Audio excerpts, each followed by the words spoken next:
The morning sun cast long shadows across the dusty main street of Cedar Falls as Lily Morrison walked toward Peterson's general store, her eyes fixed on the wooden planks beneath her feet. At 23, Lily had learned to navigate the world in silence, reading lips when people bothered to face her while speaking, and communicating through gestures that most townspeople found frustrating or ignored entirely. Born deaf, Lily had never heard her own name spoken aloud, never heard the sound of rain on a roof or wind through trees, never heard music or laughter or the gentle words of love that other women took for granted. But what hurt more than the silence itself was the way people treated her because of it, as if her inability to hear somehow made her less intelligent, less capable, less worthy of basic human respect. The children were the cruelest, mocking her attempts to speak, imitating her gestures with exaggerated movements that made their friends laugh. The adults were merely dismissive,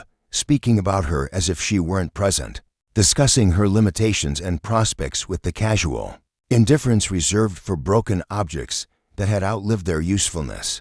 Poor Lily Morrison, they would say, their lips moving in the familiar patterns Lily had learned to read with bitter accuracy. Such a shame about her condition. No man will ever want to marry a woman who can't hear or speak properly. She'll be a burden on her family forever. Lily's family had tried their best to love and support her, but even they sometimes spoke about her future with the resigned sadness of people who had accepted that she would never have a normal life. Her mother spent hours teaching her to lip read and to form words with her mouth, hoping that Lily might someday pass for a hearing woman. Her father worked extra jobs to save money for her care, assuming she would never be able to support herself. But Lily had dreams that went far beyond her family's limited expectations. She was an accomplished seamstress, creating beautiful garments with an attention to detail that came from experiencing the world, primarily through sight and touch. She was also an avid reader, devouring every book she could find and developing a rich inner life that more than compensated for the conversations she couldn't hear. Most importantly, Lily had developed her own form of communication, a system of hand signs and gestures that was far more sophisticated than the simple pointing and miming that most people assumed was the limit of her abilities. She had learned some formal sign language from a deaf teacher who had passed through town years earlier, but she had also created her own signs for concepts and emotions that the formal system didn't adequately express. Unfortunately, no one in Cedar Falls had ever bothered to learn her language. They expected her to adapt to their world without making any effort to understand hers. On this particular morning, Lily was making her weekly trip to purchase supplies for her sewing work, dreading the usual awkward interactions with Mr. Peterson, who insisted on shouting at her as if volume could somehow overcome her deafness. She was so focused on preparing herself for the ordeal that she didn't notice the stranger until she literally walked into him. The collision sent Lily's reticule flying, scattering coins and sewing supplies across the wooden walkway. She looked up to apologize and found herself staring into the kindest brown eyes she had ever seen. The man was tall and lean, with dark hair touched by silver at the temples and the weathered appearance of someone who spent his life outdoors. But what struck Lily most was the way he looked at her, not with the mixture of pity and discomfort she was used to seeing, but with genuine concern and interest. The stranger immediately knelt to help gather her scattered belongings, his movements careful and respectful. When he stood to hand her the reticule, Lily expected him to speak, to offer the usual meaningless apologies that she would struggle to lip read, while people grew impatient with her responses. Instead, the man raised his hands and began to sign, with fluid, practiced movements. "I'm sorry for being clumsy. Are you hurt?" Lily stared at him in amazement, her heart racing with the shock of being addressed in her own language. She had grown so accustomed to the isolation of not being truly understood that finding someone who could communicate with her felt like a miracle. "I'm fine," Lily signed back, her hands trembling slightly with excitement. "You know sign language?" The man smiled, and Lily felt something flutter in her chest at the warmth of his expression. "I learned during the war. My name is Michael Garrett, and you are?" "Lily Morrison," she replied, still hardly believing this conversation was happening. "How did you learn?" There are so few people who my younger brother was deaf, Michael signed, his expression growing soft with memory. I learned so we could talk to each other. He died in the war, but I've never forgotten how important it was to him to have someone who could truly understand him. Lily felt tears prick her eyes at the gentle way Michael spoke about his brother, at the obvious love and respect in his signs. I'm sorry for your loss. He must have meant a great deal to you. He did. And he taught me that communication is about so much more than just words spoken aloud. Some of the most beautiful conversations I've ever had were with my hands, instead of my voice. Before Lily could respond, she became aware of a small crowd gathering around them. Townspeople staring with obvious curiosity at the sight of two people, having what appeared to be an animated conversation without speaking. Well, I'll be, said Mr. Peterson, his voice carrying clearly to those gathered around. Looks like someone finally found a way to talk to poor Lily, though I can't imagine what they'd have to say to each other. Lily felt her cheeks burn with familiar humiliation, but Michael's response surprised her. He turned to face Mr. Peterson directly, his expression calm but firm, actually. Michael said aloud, his voice carrying the authority of someone accustomed to command. Miss Morrison and I were having a fascinating discussion about literature and local history. She's remarkably well-informed and articulate. The crowd seemed taken aback by Michael's obvious respect for Lily, by his matter-of-fact defense of her intelligence and worth. Most people spoke about Lily as if she were a child or a curiosity, not a woman capable of meaningful conversation. Thank you, Lily signed to Michael, her hands conveying both gratitude and a question about whether he really meant what he had said. I meant every word, Michael signed back. Would you like to continue our conversation somewhere more private, perhaps over coffee? Lily's heart leaped at the invitation, but she hesitated. In all her 23 years, no man had ever asked her for coffee, and she wasn't sure how to respond to such an unprecedented situation. Are you certain? People will talk, and not in a kind way. Let them talk. Michael signed with a slight smile. I'm more interested in what you have to say than what they think about it. An hour later, Lily found herself sitting across from Michael in the small cafe attached to the hotel, experiencing something she had never thought possible, a real conversation with someone who understood not just her words, but the thoughts and feelings behind them. Michael told her about his ranch, located about 10 miles outside of town, where he raised horses and lived in peaceful solitude. He spoke about his time in the war, his relationship with his deaf brother, and his decision to settle in this remote area where he could live life on his own terms. Lily shared her own dreams and frustrations, her love of reading and sewing, her loneliness in a world that seemed determined to misunderstand her. For the first time in her life, she felt truly heard, truly seen as a complete person rather than a collection of limitations. Lily. Michael signed as their conversation began to wind down. I hope this won't be our last talk. Would you be interested in visiting my ranch sometime? I have a considerable library, and I'd enjoy sharing it with someone who appreciates books as much as you do. Lily felt her pulse quicken at the invitation. I would like that very much. But Michael, you should know that people in this town, they have expectations about women like me. They assume I'll never marry, never have a normal life. If you're seen spending time with me, they'll either pity you or mock you. Lily, Michael signed seriously. I spent 3 years fighting a war for the right to live according to my own principles, rather than other people's prejudices. I'm not about to let small-minded gossip dictate who I can befriend or respect. As Lily walked home that afternoon, her heart lighter than it had been in years, she marveled at the unexpected turn her day had taken. For the first time in her life, someone had looked at her and seen not a disabled woman to be pitied, but an interesting person worth knowing. But even as hope bloomed in her chest, Lily couldn't shake the fear that this was too good to be true, that Michael's kindness was temporary, or that the town's disapproval would eventually drive him away. She had learned not to expect too much from life, but Michael Garrett was making her wonder if perhaps she had been setting her expectations far too low.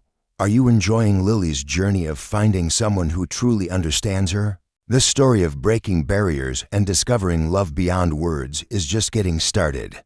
Make sure you're subscribed with notifications on so you don't miss what happens next. In this beautiful tale. Now, let's return to our story and see how this unexpected connection will change both Lily and Michael's lives forever. 3 weeks had passed since Lily's chance encounter with Michael Garrett, and their friendship had blossomed in ways that surprised them both. True to his word, Michael had invited Lily to visit his ranch, and what began as an afternoon sharing books had evolved into regular visits that became the highlight of Lily's week. Michael's ranch was a sanctuary of peace and beauty, with rolling pastures where magnificent horses grazed, and a comfortable log cabin filled with more books than Lily had ever seen in one place. But more than the physical beauty of the place, it was the emotional sanctuary that Michael provided, a space where Lily could communicate freely, express herself fully, and be valued for her mind and character rather than judged for her deafness.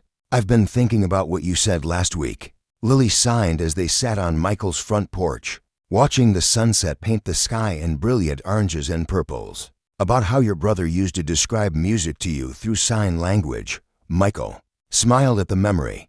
"David had the most expressive hands I've ever seen. He could make me feel the rhythm of a song, the emotion of a melody, just through the way he moved. He used to say that music wasn't just about hearing, it was about feeling, and feeling could be shared in many different ways. Could you teach me some of those signs? I've always wondered what music might be like." Michael's expression grew tender as he studied Lily's hopeful face. "I would be honored to share David's musical language with you. But first, let me show you something." Michael stood and walked to a wooden box on the porch table, retrieving what appeared to be a small, flat drum. This belonged to David. He could feel the vibrations through his hands and body. "Would you like to try?" Lily nodded eagerly, and Michael placed the drum in her lap, then positioned her hands on its surface when he began to tap out a rhythm. Lily's eyes widened with wonder as she felt the vibrations travel through her palms and up her arms. "I can feel it," she signed excitedly. "It's like the drum is talking to my hands." Michael's face lit up with joy at her enthusiasm. "Exactly. David used to say that rhythm was the heartbeat of music, and everyone has a heartbeat, so everyone can understand rhythm if they know how to listen with their bodies instead of their ears." For the next hour, Michael taught Lily various rhythms, showing her how to feel the differences between a waltz, a march, and a lullaby through the vibrations in the drum.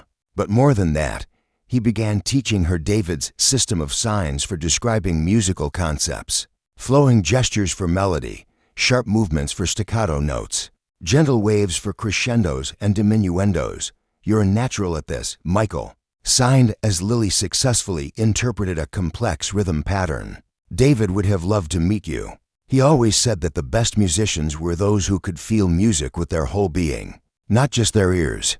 Lily felt tears of joy streaming down her face as she experienced something she had never thought possible: a connection to music, to that mysterious world of sound that had always seemed forever beyond her reach. "Michael," she signed softly, "no one has ever given me such a gift. You've opened a door to a world I thought was closed to me forever.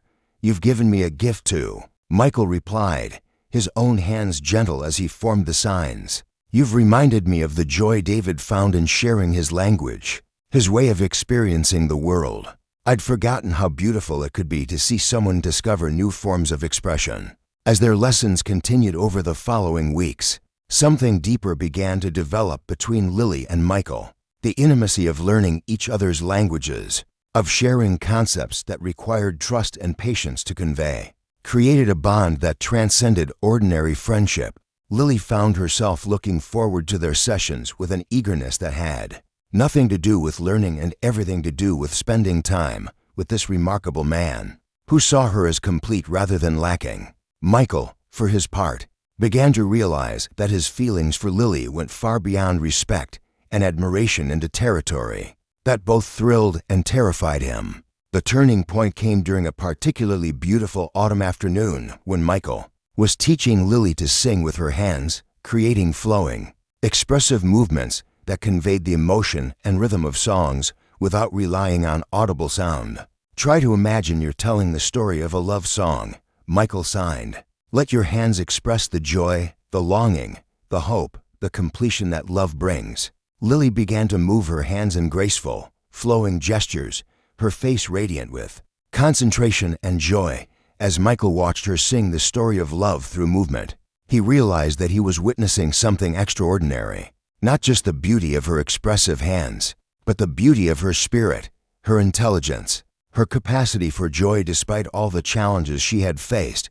When Lily finished her silent song, she looked at Michael expectantly, hoping for his approval of her performance. What she saw in his eyes was something far deeper than approval. It was love, pure and unmistakable. "Lily," Michael signed slowly, as if the words were too important to rush. "I need to tell you something, and I hope it won't change things between us in a way that makes you uncomfortable." Lily's heart began to race as she sensed the significance of whatever Michael was about to share. "Tell me," she signed softly. "I'm in love with you," Michael signed, his hands steady despite the emotion in his eyes. "I love your intelligence, your strength, your creativity, the way you've taught me to see the world through different eyes. I love the woman you are, Lily, not some idealized version of what a woman should be." Lily stared at him in amazement, hardly daring to believe what she was seeing. "Michael, are you certain?" "I'm not. I can't. I'll never be like other women. I can't hear you speak my name, can't hear you say you love me, can't sing lullabies to children or Lily," Michael interrupted gently, moving closer to her on the porch swing. "You can do something far more beautiful than hearing me say your name. You can see me sign it with love. You can't sing traditional lullabies, but you can sing with your hands in ways that are more expressive and beautiful than any voice I've ever heard. You're not less than other women. You're extraordinary in ways that most people can't even imagine." Lily felt tears streaming down her face as she absorbed the depth of Michael's acceptance and love.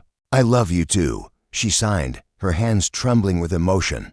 "I've been afraid to hope, afraid to believe that someone could love me as I am, rather than despite what I am." When Michael kissed her for the first time, Lily realized that she had been wrong about what she was missing. She couldn't hear the words "I love you," but she could feel them in the tenderness of his touch, see them in the wonder in his eyes, experience them in the reverent way he held her as if she were the most precious thing in his world. That evening, as they sat together planning their future, Michael brought up a concern that had been weighing on his mind. "Lily, I want you to know that if we marry, we'll face criticism from people who don't understand our relationship. Some will pity me for settling for a deaf wife. Others will question your ability to manage a household or raise children. Are you prepared for that kind of judgment?" Lily considered his question seriously. "Michael, I've faced judgment and misunderstanding my entire life, but I've never had someone stand beside me, someone who could answer their ignorance with knowledge, their prejudice with patience. Together, we can show them that love doesn't require perfect hearing, it requires perfect understanding. Then, you'll marry me?" Michael asked, hope and love shining in his expression. "Yes," Lily signed, her hands dancing with joy. "Yes, I'll marry you, Michael Garrett, and I'll spend every day showing you that a woman who sings with her hands can create just as much beauty and happiness as one who sings with her voice." As they held each other on the porch that evening, communicating in the silent language that had brought them together, Lily marveled at how completely her world had changed. She had gone from being the town's object of pity to being a woman cherished and valued by a man who saw her differences as gifts rather than deficits. Michael had taught her that she had been singing all along, with her hands, her expressions, her spirit. He had simply given her an audience worthy of her song. What a beautiful moment of love and acceptance. Can you feel the emotion building in Lily and Michael's story? Their journey of communication and understanding is touching hearts. And there's still more beauty to come. If you're loving this tale of finding your voice in unexpected ways, subscribe and hit that notification bell to follow their complete story and discover more tales of love overcoming all barriers. Now, let's return to our story and see how Lily and Michael's love will triumph over the prejudices of their time. The wedding of Lily Morrison and Michael Garrett took place on a crisp October morning in the small church of Cedar Falls, with an unusual but beautiful ceremony that would be remembered by the community for years to come. Instead of traditional spoken vows, the couple exchanged their promises in sign language, with Reverend Matthews reading aloud the words they signed. For the benefit of the hearing congregation, the church was filled with an interesting mix of attendees, townspeople who had come out of curiosity, friends of Michael's from neighboring ranches who respected his character, and a surprising number of Lily's customers, who had come to appreciate her skill and gentle nature over the years. But the most meaningful presence was that of Dr. Elizabeth Harrison, a deaf teacher who had traveled from Denver specifically to witness the ceremony. After hearing about the couple through the small but tight-knit deaf community, "Do you, Michael Garrett, take Lily Morrison to be your lawfully wedded wife, to love and to cherish, to honor and to protect, in sickness and in health, for better or worse, as long as you both shall live?" Michael's hands moved with fluid grace. As he signed his response, his eyes never leaving Lily's face. "I do. And I promise to love not just the woman you are, but to celebrate the unique gifts you bring to our marriage. I promise to be not just your husband, but your partner in creating a world where love is communicated in all its beautiful forms." The congregation watched in fascination as Reverend Matthews translated Michael's signed words, many of them hearing, for the first time, the eloquence and poetry that could be expressed through hand language. "And do you, Lily Morrison, take Michael Garrett to be your lawfully wedded husband, to love and to cherish, to honor and to support, in sickness and in health, for better or worse, as long as you both shall live?" Lily's response was signed with a grace and beauty that made several people in the congregation gasp with amazement. "I do.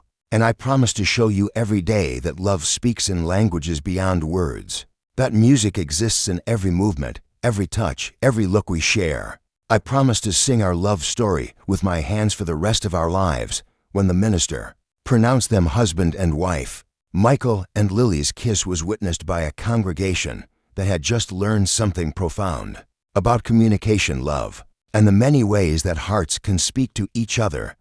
The reception that followed was unlike any the town had ever seen. Instead of the usual speeches and toasts, Dr. Harrison led the guests in learning basic sign language, teaching them to sign simple congratulations and well wishes for the newlyweds. Children who had once mocked Lily's hand movements now watched in fascination as Dr. Harrison showed them how to sign their names and express basic concepts. "You know," said Mrs. Peterson to her husband as they watched Lily teach a group of children to sign a simple song, "I never realized how expressive and beautiful that hand language could be. Look how those children are responding to her. They're completely enchanted." Indeed, Lily had drawn a crowd of young admirers who were eager to learn this new form of communication. She showed them how to sign animals, colors, and emotions, turning the reception into an impromptu lesson that delighted both children and adults. "You're a natural teacher," Michael signed to his wife during a quiet moment.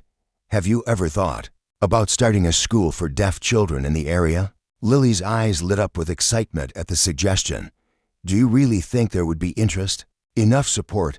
"Look around," Michael signed, gesturing to the crowd of people eagerly practicing their new signs. "Dr. Harrison told me there are at least 6 deaf children in the surrounding counties whose families have no idea how to communicate with them properly. You could change their lives the way meeting you changed mine."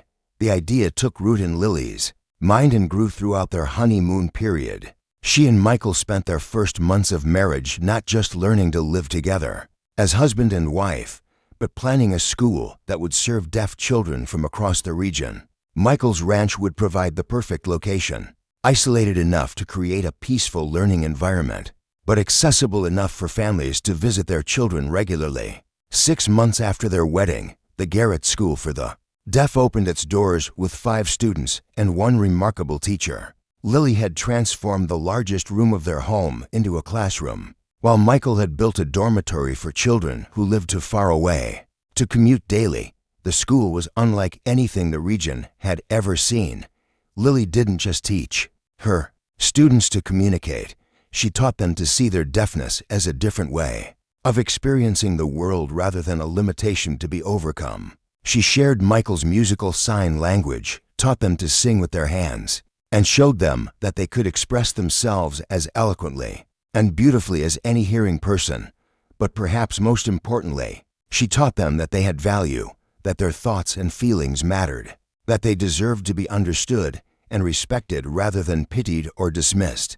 "It's remarkable what those children have accomplished," commented Judge Williams during a visit to the school. "Young Tommy Henderson couldn't communicate with his own family 6 months ago, and now he's teaching them sign language so they can talk to him properly." Indeed, the school's influence had rippled throughout the community. Parents of deaf children had learned to sign. Siblings had discovered new ways to connect with their deaf brothers and sisters, and the entire region had gained a new understanding of the capabilities and potential of deaf individuals. "I never imagined we could create something this meaningful," Lily signed to Michael one evening as they watched their students practice a sign poem they had created together. "These children are learning that being different doesn't mean being less than. You're giving them what David never had," Michael replied, his hands gentle as he formed the signs. "A community that understands them, respects them, and celebrates their unique abilities. You're changing the world, one child at a time." 2 years after opening the school, Lily and Michael received their greatest validation when Dr. Harrison visited with a delegation from the National Association of the Deaf. They had heard about the innovative teaching methods being used at the Garrett School and wanted to document them for implementation elsewhere. "Mrs. Garrett," Dr. Harrison signed during her visit, "what you've accomplished here is extraordinary. These children aren't just learning to communicate, they're learning to thrive. Your combination of formal sign language education with artistic and musical expression is creating well-rounded individuals who see their deafness as a gift rather than a limitation." That evening, as Lily and Michael sat on their porch watching the sunset while their students played in the yard, Lily reflected on the journey that had brought them to this moment of perfect fulfillment. "Do you remember what you said the day we met?" Lily signed to her husband about how some of the most beautiful conversations are held with hands instead of voices. "I do," Michael replied, taking her hands in his and marveling, as he did every day, at their eloquence and grace. "You taught me that I wasn't silent at all," Lily continued. "I was singing all along, with my hands, my expressions, my heart. You just gave me someone worthy of my song." Michael lifted her hands to his lips and kissed them gently, a gesture that spoke louder than any words could. "And you taught me that love doesn't need sound to be heard, that music doesn't need ears to be felt, and that the most beautiful language in the world is the one that comes from the heart." As night fell over their ranch, their school, their life together, Lily and Michael continued their conversation in the silent language that had brought them together. Around them, their students played and laughed, communicating with the fluid grace of children who had never been taught to see their deafness as a limitation. Years later, when visitors came to see the famous Garrett School and meet the remarkable woman who had revolutionized deaf education in the region, they would often comment on the obvious love between Lily and Michael, the way they communicated with their hands in a dance of understanding that was beautiful to watch, even if you couldn't understand the words. The townspeople who had once mocked Lily for not speaking had learned that she had been speaking all along in a language more beautiful, more expressive, and more meaningful than many of them had ever mastered with their voices. They had mocked her for being different, but Michael Garrett had taught her that being different was her greatest strength. The lonely rancher had indeed taught her to sing with her hands, but in doing so, he had learned that some of life's most beautiful music is played in silence, sung without sound, and heard only by hearts that know how to listen with love. Together, they had created a symphony of understanding that would echo through generations of children who learned that communication comes in many forms, but love speaks the same language in every heart that's brave enough to listen.